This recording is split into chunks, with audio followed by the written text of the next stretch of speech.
So now we're going to begin our training 7 on the G7. So I've already explained who I am. My name is Victoria Suter and I am the engagement manager here at Blackline, and I'm really happy that you're all on board. And now we're going to go through kind of the G7. So with the G7 device, you should be able to see it nice and clear in my camera here. This is the G7 device. So what is G7? Well, it allows you to work anywhere. It's wearable. It's a personal safety device, and we can have real-time events shown on the map. So if you're monitored by Blackline Safety, then we'll be responding to your alerts, and we'll be able to see who you are, where you are, and what type of event. Now, if you've purchased a self-monitoring service, again, you want to check in with your managers and your supervisors. But if you're self-monitored, that means your managers and supervisors are going to be monitoring you. So please check in with that service of what you have. All right, so just moving on here. So the G7 overview. So obviously I'm going to point around to the device. Obviously my PowerPoint presentation shows a much more clearer view of the G7. You can also adjust the size of the video, so if you want to make my webcam slightly bigger and the PowerPoint smaller, you can as well.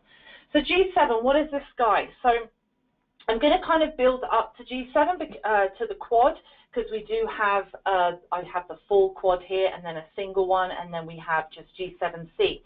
So first of all, with the G7, you have either purchased G7 as a standard G7 device, which just allows you to have your safety alerts activated, two-way voice and texting. Again, if you're not sure of any of this, you can check in with your manager and check the service and the type of device you have. But basically, a G7 without any gas is you're not going to see any circles or anything like that on the top of the device. It's just going to look like a normal standard G7 device.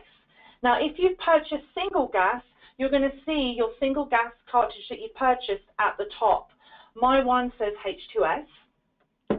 And then if you've purchased quad gas, you're actually going to see 4 cartridges on there with all the 4 gases that you have. Okay, now with the G7, like I've already said, it does have the two-way voice and texting capability, so we can get hold of you immediately when you have a man-down situation. The device also has 18 hours of battery, so it's so important that we are charging our device every night, especially if you're sharing devices amongst users. We want to make sure we're looking out for our teammates and keeping those devices charged, so the next person using it has a nice full 18 hours of charge as well. You know, and sometimes people can do overtime and then run over their shift time, so that 18 hours is crucial to make sure everyone has that on their device. Okay, now if we look to the presentation, I'll hold up my device as well so you can see it. But if we look at the presentation, it gives a much more clearer picture of lights and buttons and sounds and things like that. So when I look at my G7, I'm going to kind of navigate you around. So to the left here, we have a power button. So this is to turn your device on and off. Then if we move over, we do have a latch in the middle, a nice red latch. This allows you to pull this out to call for help if you're in a safety situation. And then on top of the latch, you can also manage your safety alerts when they check on you as well. And don't worry, I'm going to go into this and give you a demonstration once we get involved in further on in the presentation. And then if I look on the screen as well, you can see that we've got these 2 arrows and an OK button. So what do? So the arrows are going to allow you to acknowledge and silence alerts when they come in, and don't worry, I'm going to give a demonstration. And the OK button lights up the screen and then allows you to navigate through the menu. So just like a normal menu, you use arrows to navigate up and down, and when you want to enter into a menu section, you simply press the OK button. Now, the great thing about this G7 device is that it has this screen. And on this screen, the device will always tell you what's happening, what you need to do, what's going on, your gas levels, your check-in timer, all of that lovely stuff. So whenever you're using our G7, if you can't quite remember what I need to do and what these lights mean, that's okay, because your G7 will tell you always what to do and what's happening. Okay, now, so what I'm going to do is go ahead to the back of the device. So on the back of the device, you've got this nice metal belt clip, which allows you to securely fasten it to your hip or your chest. Now, obviously, I haven't got a top on for applying it to my chest, but if I'm going to be wearing a jacket, or if I'm going to be wearing like a one-piece, you know, I can clip it to my to my uniform, or it can go on the side of the hip. But if you're wearing, if you've purchased gas, then it's really, really important that you probably have it on the chest so you can keep in close contact with your device. Then on the back of the device, you do have a product label. On the product label, you have what is called a unit ID. That unit ID has more than likely been assigned to you, or it might be assigned as a shared device. That's okay. But if you do know 100% this device, for example, is going to be assigned to me, Victoria Suter, then I must keep hold of my device at all times. I mustn't start handing around to different users because all of my information, my setup, my protocol is all assigned to my device. If you've got a shared device, then it's been set up as a share and you can pass it around. Now, if you ever need help with your device, troubleshooting, you're not sure what lights and sounds and things mean, you can call our customer care department. I will be sharing their information at the end. But to help them quickly identify who you are, the company, and what's going on, this unit ID on the back of the device is really, really useful, and we can help you straight away. And if you can't find it, customer care will remind you where it is. Okay, then when we go to, now I want to go to the bottom of the device. So this is where we charge our device. So I'll just move over to this slide in a minute there. Oh, sorry, I pressed the arrow. So charging our device, it allows you to, you should have a clip and a charger cable, and you simply plug that into the bottom of the device to charge it. Now, once you've plugged your device in to charge it, you see a nice solid red light there. I'll make sure I can angle that so you can see it. There we go. A nice red light to show that it's charging. And guess what? Like I said, ladies and gentlemen, on the screen it does say charging. So it might not be great quality to see it that close in. Okay, so moving along. So I'm just going to kind of summarize. We've got our power button. We've got some other buttons that we can do. We know if we need help, we can pull the latch. And we know that we need to wear it on the side of our hip or on our chest, especially if you've got gas. Now, a big key feature on this device is our solid green light, which is our SureSafe light. And this appears at the top. This is explaining and confirming to you that you are connected. So when we power up our device, and I'm going to do it so you can see it live, it's really important that we do wait for a solid green light to confirm that I'm monitored and I'm connected and I'm ready to start my shift. So just moving on to that, this is the green light. So this is just confirming that you're connected. Then we have some other lights called warning alarms, and we have pending alarms. Now, I don't want you to worry too much because I'm going to go in and give you a demonstration. But just to kind of identify the difference between a warning alarm and a pending alarm, number one, it's always going to tell you what's going on the screen and what to do. But the warning alarm is basically a conversation between you and the device. So the warning alarm is saying, hey, something's happening right now. So you need to read your screen so you understand what's happening, and then you need to acknowledge it by pressing down on those arrows for 3 seconds. And don't worry, I'm going to give a demonstration. So what's a pending alarm then? So pending alarm is to do with the safety events. So with this device, you have things such as no motion, fall detection enabled. I'll go into them at more detail when we get there. But a pending alarm is a safety event saying, hey, Victoria, you've just fallen down, and I'm checking on you to see if you're okay. So that's a pending alarm. Now, I need to respond to the device, to tell the device I'm okay, because if I don't, then the device is going to do its job, and it's going to escalate, and it's going to get me help, and it should definitely do that. So with the pending alarms, there's definitely an action required from you because this is a safety event. The device is detected and it wants to check on your safety. Okay, going into the red alerts. So if you do not have gas, a red alert would be for you pulling your latch, which is a high alert. This is you calling for help, and we're immediately going to respond to you. If you have purchased gas, a high alert could be warning you that you're in a high gas situation and you need to evacuate. So again, I'll come into more, I'll demonstrate that, and we'll talk about that when we get further on. But all you need to know is red is just you need to remove yourself from the situation, or you physically called for help and called for a red alert. Then we have the blue live response light, which is great. I don't know if some of you have used some safety monitors in the past or any gas monitors in the past, but typically from my personal feedback when I've worked with a lot of companies over the years, I've had feedback saying, well, we don't know when someone gets our alert. We don't know. We just hope, we hope that they get it. So with our device, we've got this live blue response light, which gives you that confirmation, which is one of my favorite features. So when your safety event goes to Blackline or to your monitoring personnel, which could be your managers and supervisors, depending on your service, that blue light confirms that someone's got your alarm. So it's really, really important, and it's a nice confirmation for me, the end user. There's no action required. It's just a flashing blue light letting you know that someone's received your alert, and they're going to be calling you on the device shortly. Okay, so moving on to operating. So we've already spoken about charging. It's really important, ladies and gentlemen, that we do power down our device first before we charge, and don't worry, I'll give a demonstration. But as I showed you earlier, you've got your nice cable there. There's only one way to do it, so you can't go wrong. So you just clip it in to the clip, and then you want to attach the clip into the G7 charger, and then you've got the red light and it says charging, and that's as easy as it gets. Now with the G7, once it's fully charged, it will let you know as well, and you only need 3 to 4 hours to get a full charge on the device, and if you leave it overnight, that's absolutely fine as well. But help maintaining the life of the G7 is you definitely want to power down first before you place it on the charger. If you don't, it will automatically power down to prevent false alarms, and you'll totally understand that once we get into the training.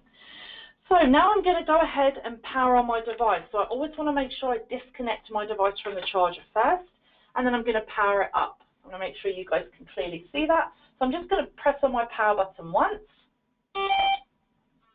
And as you can see, there's loads of flashing lights happening, and it's starting to power up. And what my device is doing now, it's doing like a checklist.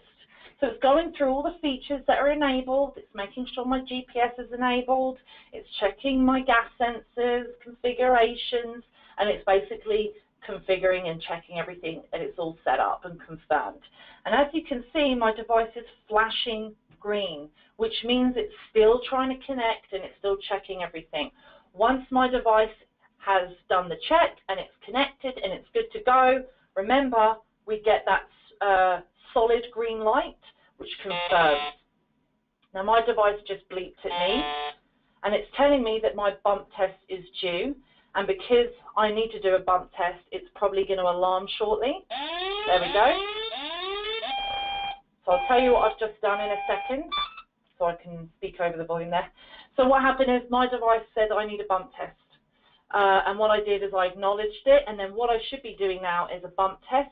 Now with a bump test, it can be configured by your managers and supervisors. So you can have a bump test every day, you can have a bump test every 20 days. This really depends on what your safety protocol is for that. I'm not going to do a bump test example right now. I'm going to get to it a little bit further on. But it's pretty easy, and most of you know what bump tests are. You do not need to do a bump test or a calibration if you just have the G7C with no gas. Obviously, if you have any kind of gas or the quad, you definitely need to be bumping and calibrating. Okay, so let's go back to the power on. So we'll pretend my device didn't ask me for a bump test, and we've powered on, and I've got a solid green light. Now, once that's happened, we now need to attach the device to us, because the device needs to safety protect us while working alone, and to do that successfully, you need to wear it. If you don't wear the device or leave it unattended, it will lead to false alarms and possibly false dispatches. So with the device, if you don't have any gas, you can wear it on the hip or the chest. If you do have gas, we obviously recommend to probably, wear it on the chest, but again, this is up to you. These are the two positions that are mandatory for Blackline. The reason being, the way we've designed the device and the way it detects falls and safety events, it's been built to be worn on the chest or the hip. Also with the device, when it asks you if you're okay, whether it's a warning or it's a pending safety alert, the device is going to vibrate, flash and sound. So you're going to feel it, hear it and see it. So if you're wearing it, you can quickly and easily manage those alerts, but if you're not, then the device is just going to be unattended, it's not going to know, and it's going to escalate. So it's so important. Now, when you are wearing the device, I always like to put myself in someone else's shoes. So this might be a new product to you, and you might be getting used to it, or you might have already worn some monitors in the past, so you might be used to it. But if you're not, I always put myself in, you know, if my sister was working alone, or if my mum or my dad was working alone, I would want them, 100%, I would want them to wear the device because I'd be worried about them and I'd want them to come home safe at night. So if you're feeling a bit reluctant, I would put myself in someone else's shoes. You know, your partner and your friends and your family would want to wear it, your co-workers, your managers. So think about that when you're wearing it, you're giving a lot of respect and you'll let everyone sleep at night. So please, please, please do wear it at all times while working alone or if you're out in sight of sound. Okay, so I'm just going to move on to the device features. So I'm just going to kind of go back. We've turned on our device. I've got my solid green light and I've clipped it to my chest and I'm ready to start my shift. So now we're going to talk about some of the safety features that we have. So if you're a customer that just has G7C, no gas, and gas, obviously, this applies to everyone, the safety events. So we've got fall detection. So fall detection is there to check on you if you fall. You might be okay, you know, you might slip down and fall and be fine, and that way you can acknowledge the alert and tell the device you're okay. So I'm going to do my best to demonstrate a fall detection alert. Apologies if it doesn't go off. Last time I checked, I configured it a little bit sensitive here, so I'm just going to see if I can have the device think that I've fallen. Okay, see if we can get that. There we go. So this is my device asking if I'm okay, and as you can see on the screen, it says fall detection. Now it says press on the latch to check in. And there we go. So that was really easy. I wasn't sure what was happening, so I looked at my device and then it actually told me what to do. So it's really, really simple. Now, with the fall detection, there is configuration settings. So if you're someone who is quite active and you've been wearing it for a few weeks and you talk to your manager and you're saying, look, you know, I'm wearing it like Victoria told me to on the chest or on the hip, and it keeps going off a lot, and it's every time I'm up and down that ladder or, you know, offloading things, you know, on and off on the back of my truck, we know it's the sensitivity setting. And that is one of the features that I'm really, really proud of as well, is that the device is configurable. So if you need to configure the device a little bit less sensitive or more sensitive, we can do that. So the great thing about this is that each device is configurable to each employee if you want to. So just note that it is configurable, and we can adjust sensitivity settings if you feel it's a little bit sensitive or not sensitive enough for you. So what I just did is I told the fall detection that I'm okay. And that's it. The device returns to a normal operation. No one else is going to call me and check on me because I'm fine. I told the device I'm okay. Now, if I'm unable to acknowledge that fall detection, what's going to happen after a configured amount of time? Usually it's around 60 seconds. Again, this is configurable. But after that configured time, if you do not tell the device you're okay, it's going to escalate to a high alert. And I'm just going to play the sound here. Just give me a second.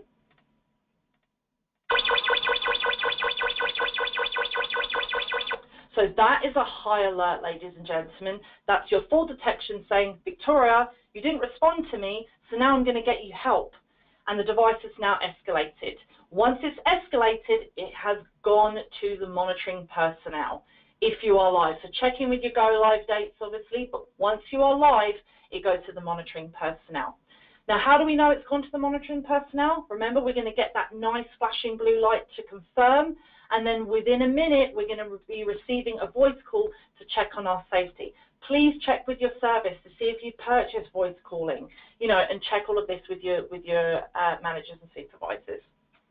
Okay, so we're in a high alert. What do I do now? You know, this could be a false alarm. So to silence your G7, you can't cancel it, but you can definitely silence it. You need to press down on the 2 arrows for 3 seconds. So the device actually tells you to do this. The only thing that's missing is the 3-second hold. So that needs to obviously be told around all of your team that you need to press down for 3 seconds. And then it will silence the device, but it doesn't cancel it, okay? You're still going to get the blue light. Someone's still going to check on you. Okay, so moving on to no motion.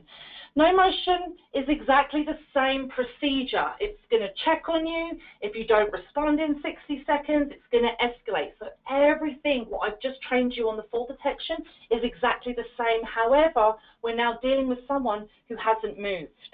So if you haven't moved for, let's say, 5 or 10 minutes, whatever your configuration is, again, check in with your managers and your supervisors.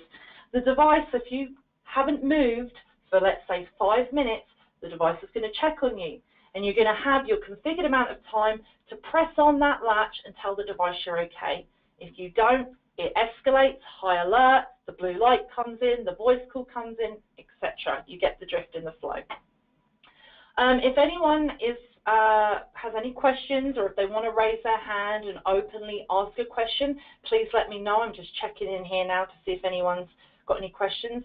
So far, so good. But please do type in that chat box. I'll do my best to keep an eye on that as well. Okay, so now we're going to move over to the check-in. Now, ladies and gentlemen, you may or may not have this feature turned on, and that's okay. Just check in with your managers and your supervisors. It's my job to train you and educate you on how great the check-in feature is, and how good it is and reliable it is for situations.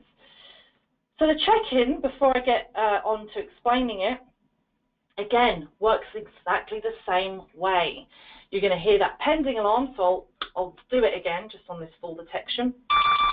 So this could be a no motion, a fall detection, or a check-in. And I can read on my screen and it's telling me what to do, which is press on the latch once, and then it said, you've checked in. So that happens with all three, fall detection, no motion, and check-in. The check-in, however, is configured a little bit different because it's not a specific safety event. It's a timer checking on you.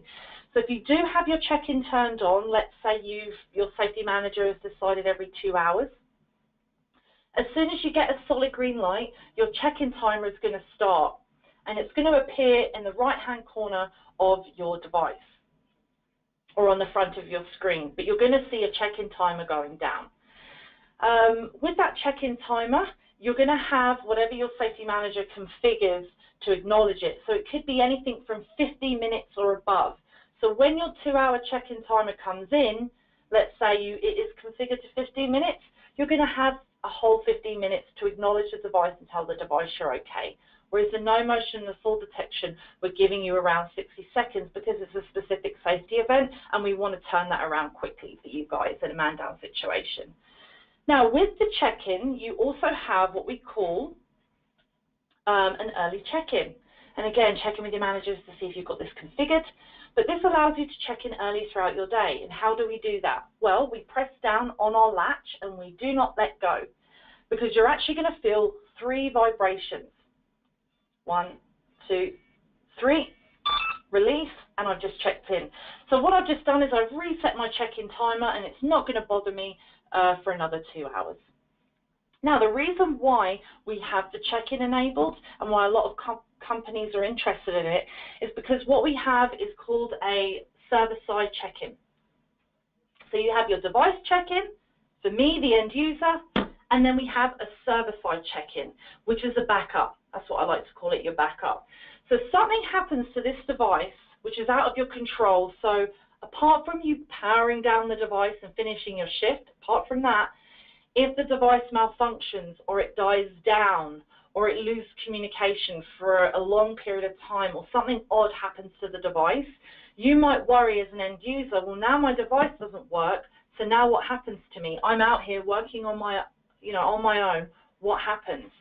So that server-side check-in, because you haven't powered down the device and it's something else that has happened from what I told you, that server-side check-in will still keep going. So if something happens, the server-side check-in will alarm because your check-in is due, and you're not going to be able to check in at your device because it's malfunctioned or it's off for whatever reason. And then the check-in is going to go to the monitoring personnel, and they're going to receive a missed check-in alert for Victoria. They're going to see the device is offline. There's going to be some things not adding up. Now your safety has raised an aware, this check-in has raised an awareness of a situation that's probably fine, but could be a situation if we don't follow up on it. So that's the great thing about the check-in. You have that backup as well, which is really awesome. Now, with the check-in, you also have a driver check-in.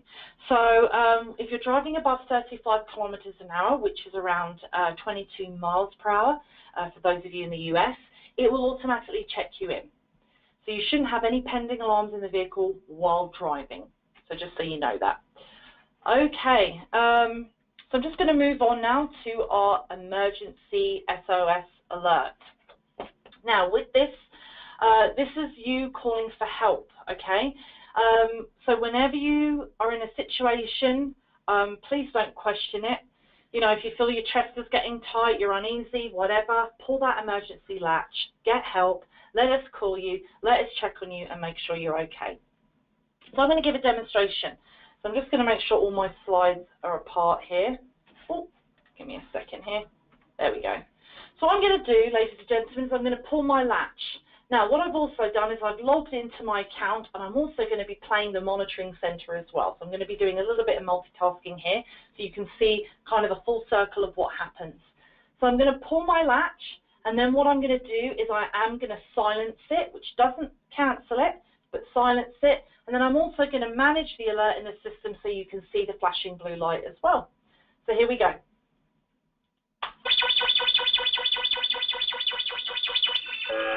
Okay, just bear with me 1 second.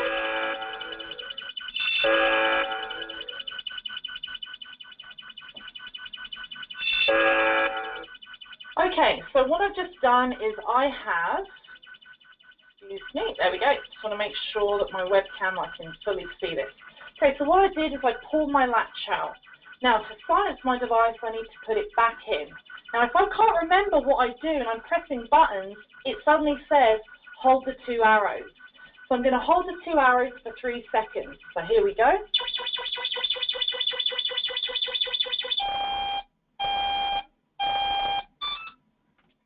And there we go. What I've done is I've checked in and I've silenced my device. I haven't cancelled it. Blackline or your monitoring personnel still need to check on my safety. Now remember I said earlier about the blue light. So there is my flashing blue light confirming that someone's got my alarm. This is a great feature. So now what's going to happen is in comes the voice call. So I'm actually going to play this to you guys. Just bear with me a second.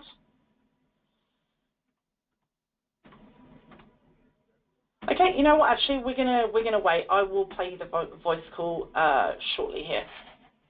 Okay, so with the voice call, what's going to happen is you're going to hear a loud bleep. The great thing about the voice call is there is no action item required from you. It just happens. So you'll hear a loud bleep, and then someone live on the other end of the G7, there is a speaker just here, they're going to be speaking to you and checking on your safety and seeing if you're okay. Once they've spoken to you and you've confirmed that you're okay, they're going to hang up the phone call, they're going to register in all their notes and everything we spoke about with you, and then they're going to resolve the alert. Once they've resolved the alert and they've confirmed that you're safe and you're okay, the blue light goes out. Because case closed, you're okay, it was a false alarm. Now, does anyone have any questions on that so far? I'm just going to check my chat box there. Okay, it seems like we're good. Okay, so now we're going to move on. We're going to do a quick knowledge check. So on the way to your site, on the way to site, excuse me, I can't talk. On the way to site, you slip and fall, and your G7 wants to know if you're safe with a yellow pending alarm. What do you do if you are okay? So if anyone can type a quick question. So you've got that pending alarm in. Remember, I was giving the demonstration. To confirm that you're okay, what do you need to do? Can anyone type in and let me know? No pressure. Anyone want to type in a question or the answer, sorry? I'm just checking.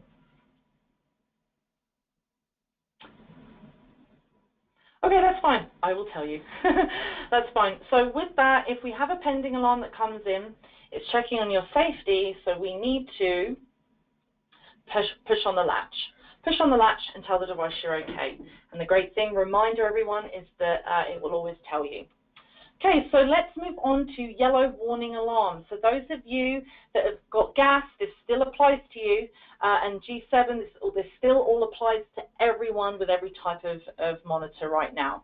So yellow warning alarms, what are they there to do? They're there, there's basically a message, something happening on the device, you need to read it, understand it, and acknowledge it. So a warning alarm could be a low battery, that's important. Network connection interruption, that means your device has lost connection. It's trying to reconnect, but it's currently lost connection. And then a new message. Remember, we do have two-way texting, so for some reason, if part of the protocol, or we couldn't get hold of you on the voice call, we can send you a text. Maybe some of you haven't purchased two-way voice calling and you just have texting, so that is the only option for us to get a hold of you. So when you hear this warning alarm, and I'm going to play it to you right now. So here's a warning alarm.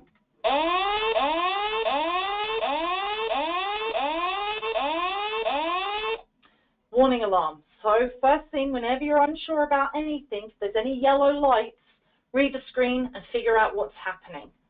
So I've read the screen and it says network connection interruption.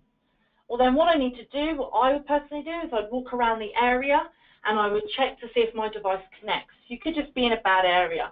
Another good question is, do I work alone in this room for 8 hours a day? No, I'm just popping in here to get some equipment and then I'm leaving. So I'm really not too bothered. But if I'm working in this training room for 8 hours a day and it's not connecting, that to me is a flag situation. So you can definitely tell your managers what's going on. You can call into customer care and we can definitely see if it's a device issue or a signal issue. But now, when you get this warning alarm, what do? Well, you read the screen because it tells you exactly what to do. And it's going to tell you to hold down on those two arrows. And remember, we hold down for 3 seconds. If you have a new message, it could be a text message. Maybe it says evacuate. Maybe it says escalated to manager, or are you okay? Do you need help? This is all going to be part of your protocol. But whatever that message says, obviously read it, acknowledge it, and then you can navigate through the menu bar to respond back. So with messages, it can receive and send. So if you just press your OK button, and I'll do my best to show you on the screen. Oh, let me press it there. There we go. So I pressed my OK button, and now you can see it brings me to a menu. So if I scroll down, click Send Message, press OK, as you can see, I have got pre-configured messages in my device. So I've got Send Help, No, Yes, Understood, Hazard Area, False Alarm, I don't know. And then when I find the message I want to send, I simply press OK, and then the text message is sent, and then we receive it, and then we say, oh, Victoria just got back to us, false alarm, and she's okay. Okay, so those are the text messages. Now, if you scroll down all the way to the bottom of the device, there is a custom message in there, which allows you to actually write, you know, A, B, C, but it's very timely and it's a customized messaging. Please note that if you're responding back to us and you need to write something customized, that's fine. Sorry, my camera is blurring. There we go. So you can do a customized message, but please be aware that if you're going to just send a random customized message to Blackline Safety monitoring personnel that is not in the protocol, and it's very odd and we haven't got that noted as part of the protocol, it's going to cause some conflict for us to respond. So if there are specific messages that you need to set up, talk with your manager, we can do it and we can have it involved in the protocol. Okay, so moving on, this is just a quick summary. So remember, green means I'm connected. Yellow lights mean I need to read my screen, I need to do something. The pending alarm is reminding you that you've got a safety event and you need to check in and tell us you're okay and you're safe. Red alert is a high alert, and then you've got your blue response light.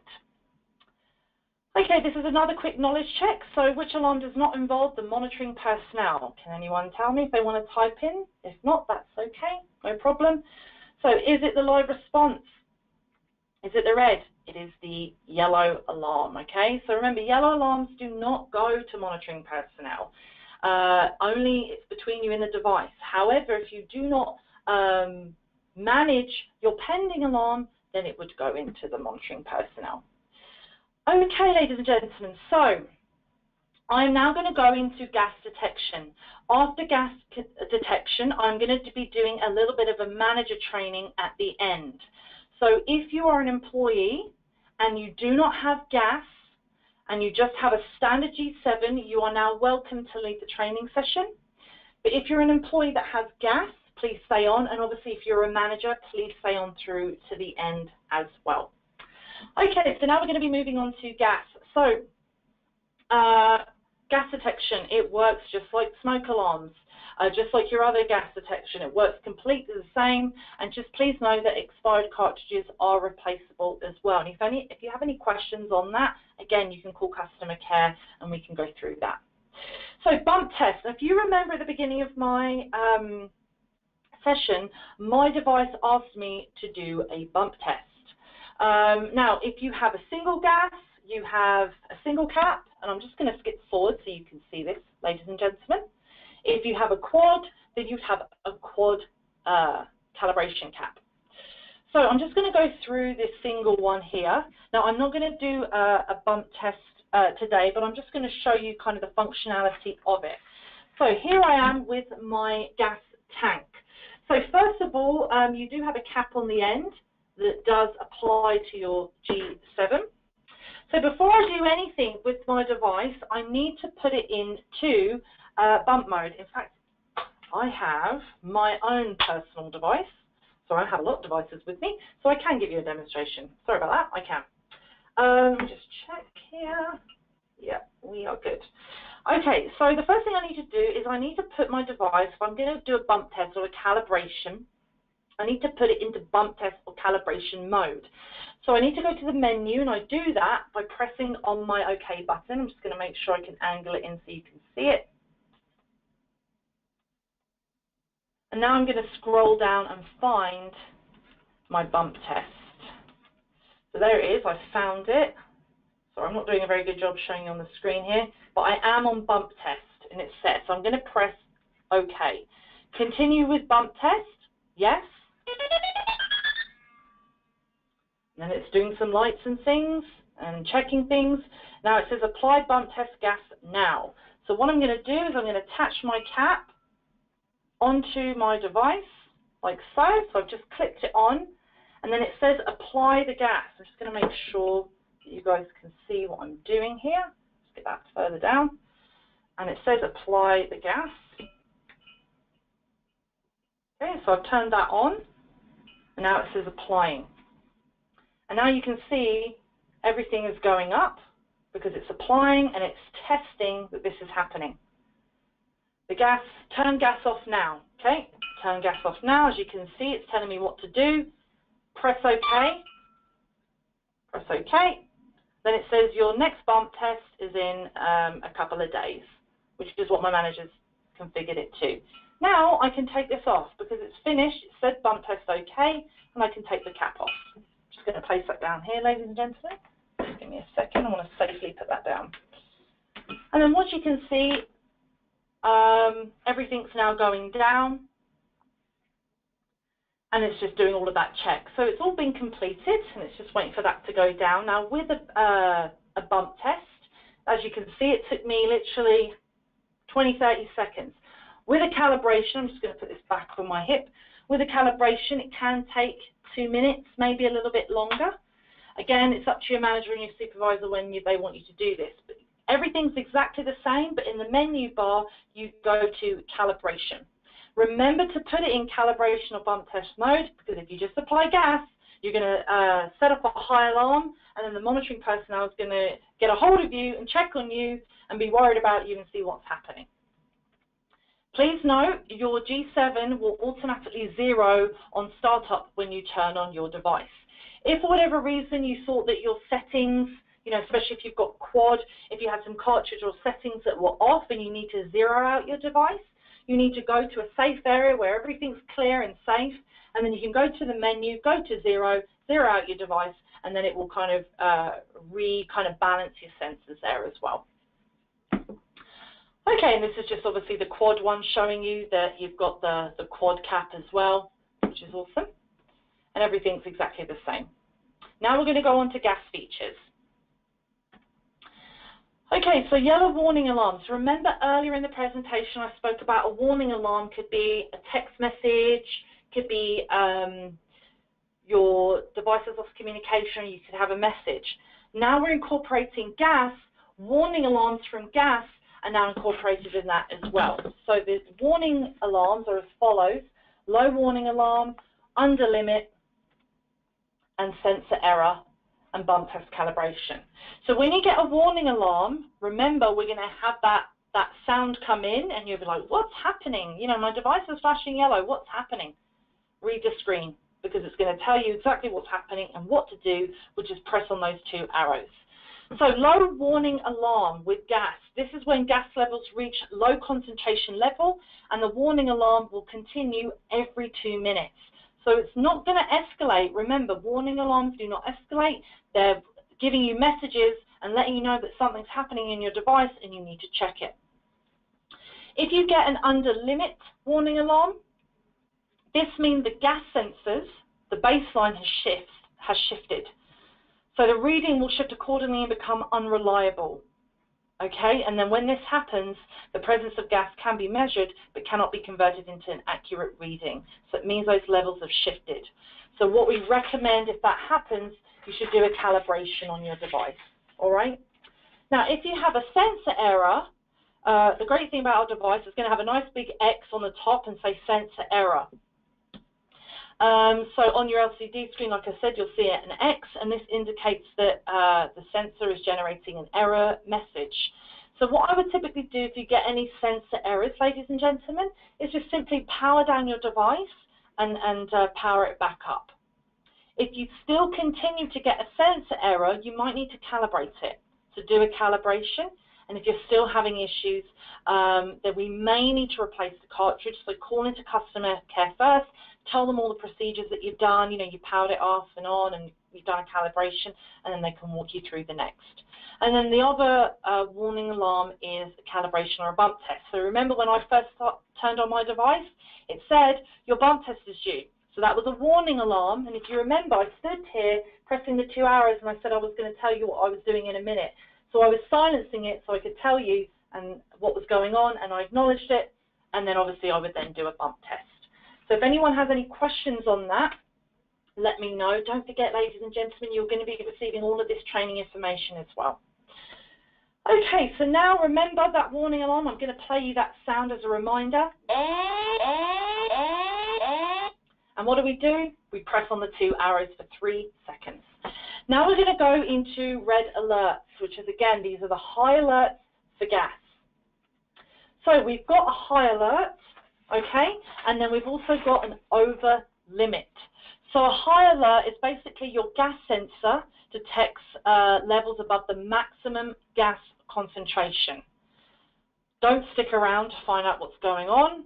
I would just evacuate. If you're using gas detection, you get a red alert that comes on your device, please leave the area first, get in a safe environment, and then you can read your screen and figure out what's going on.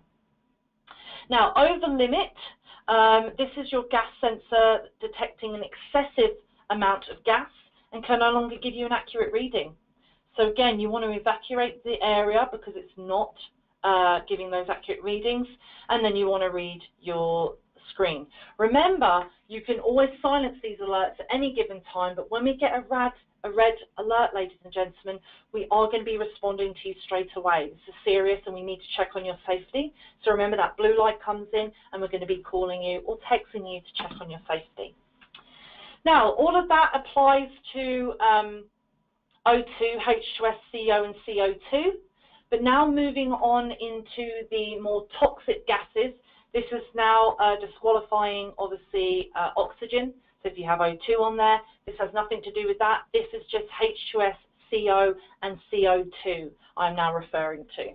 So we've got things such as STEL, short-term exposure, TWA, time-weighted average. So when these come in, short-term exposure, most of you know these terminologies, but I'll just explain it for those who potentially don't. But a short-term exposure is basically the gas sensor detects you've reached the short-term exposure limit. This limit is the gas concentration that can be continuously exposed for a 50-minute time frame without suffering adverse health effects. So again, if you receive a red alert, you need to evacuate, and then you can read your screen and check. Time-weighted average. The gas sensor has detected you've exceeded the average allowable amount of a gas in an 8-hour period. So again, you need to evacuate and follow your emergency protocol. Remember, with these high alerts, red alerts, they have gone through to monitoring. You will get a blue light. We will be calling you or texting you. And remember, we can't cancel them, but we can definitely silence them by pressing on the 2 arrows. So ladies and gentlemen, if you don't have any other questions on those, I will now be moving on to the portal. So before I give a quick summary, I'm just going to share some phone numbers with you. So down below there, you'll see a North American number. It's a toll-free number. This is customer care for your support and help with the device. This is 1-877-869-7212. So before you leave, any employees that are on the call, before you leave, I just want to summarize everything about the device and just pull it all back for you. So number one, we know that we need to power up our device by pressing on the power button, and we wait for our solid green light. If your device asks you to do a bump test, remember, it's going to sound that warning alarm like mine did. You need to acknowledge it, and then you need to do your bump test. Remember to put it in bump test mode or calibration mode if that's what you're doing before you apply the gas. Otherwise, we're going to get a high alarm. Okay, so other than that, I've turned on my device. I've got a solid green light. If I needed to do a bump or a calibration, I've done that. Now I can wear it on the side of my hip and not worry about it. Because if my device does decide to alarm me in any shape or form, remember, if it's yellow lights, any yellow lights, you need to read the screen and acknowledge it. If it's a red alert, just get out. That's the simplest way to know. Now, at the end of your shift, it's really important that you do power down your device first. Now, as you can see, ladies and gentlemen, I have a solid green light. It's really important that I power down on a solid green light because this means I'm connected and I can successfully send my log off message.